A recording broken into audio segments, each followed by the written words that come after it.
చేతి చూపించండి. మీ చేతిని దేవుడు చూస్తున్నాడు. మీ హృదయ వాంఛన కూడా ప్రభు చూస్తున్నాడు. మీ వాంఛన ప్రభు బైబిల్ అంటుంది, ఆశ గల ప్రాణాన్ని దేవుడు తృప్తిపరుస్తాడు. నా చేయి పట్టుకో తండ్రి. తండ్రి ఈ చేతుల పైకి ప్రార్థిస్తున్న నా ప్రియమైన సహోదరి సహోదరులందరూ మీకు అప్పగిస్తున్నాను.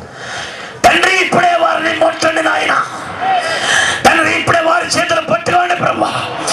వారిలో నీ కొరికే రోషాన్ని పౌరుషాన్ని కలిగించు నాయన. ఈ మాటలు వారి హృదయాన్ని యేసు నామములో మండించును గాక. వారి ఎముకలు మండాలి ఈ రాత్రి నీ వాక్యమనే అగ్ని చేత ప్రభా వారి మనసులను మండించు నాయన.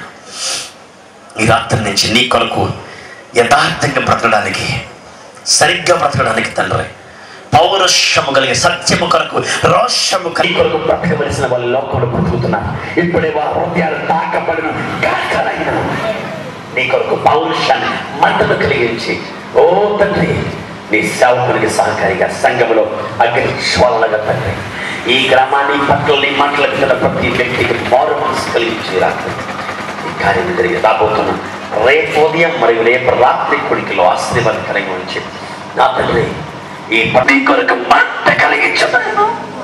నామకార్థము క్రైస్తవ బ్రతుకులు తీసివే తండ్రి. సిద్ధాంతపరమైన క్రైస్తవ కూడా నీ సేవకుడిగా ఈ రాత్రి యేసు నామములేని వారిని దీవిస్తున్నాము తండ్రి. ఆశీర్వదిస్తున్నాం. యేసు నామమున అడుగుతున్నాము తండ్రి. గట్టి చెప్పండి ఆమేన్. చెప్పాలి గట్టి చేస్తాం. పాతాళం అనేది ఎలా ఉంటుందో రియల్గా ప్రత్యక్షంగా వీడియోలు చూపించాం. అంతేకాదు సమయం లేదు నాకు. 90వ సంవత్సరంలో రష్యా దేశం సంఘటన జరిగింది.